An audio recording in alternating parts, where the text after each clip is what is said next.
उसी ने इंसान को ठीकरे की तरह खनखनाती मिट्टी से बनाया और जिन्नात को आग के शोले से पैदा किया। तो तुम अपने परवरदिगार की कौन कौन सी नेमत को झुटलाओगे? वही दोनों मशरिकों और दोनों मगरिबों का मालिक है, तो तुम अपने परवरदिगार की कौन कौन सी नेमत को झुटलाओगे? उसी ने दो दरिया रवां किए जो आपस में मिलते हैं, मगर दोनों में एक आड़ है कि उससे तजावुज नहीं कर सकते। तो तुम अपने परवरदिगार की कौन कौन सी नेमत को झुटलाओगे? उन दोनों दरियाओं से मोती और मूंगे निकलते हैं, तो तुम अपने परवरदिगार की कौन कौन सी नेमत को झुटलाओगे?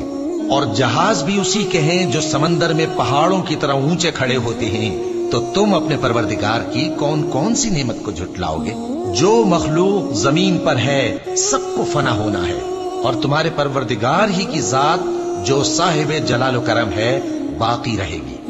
तो तुम अपने परवरदिगार की कौन कौन सी नेमत को झुटलाओगे? आसमान और जमीन में जितने लोग हैं सब उसी से मांगते हैं, वो हर रोज किसी न किसी काम में होता है। तो तुम अपने परवरदिगार की कौन कौन सी नेमत को झुटलाओगे? ए दोनों जमातों, हम करीब तुम्हारी तरफ मुतवज्जे होते हैं, तो तुम अपने परवरदिगार की कौन कौन सी नेमत को झुटलाओगे?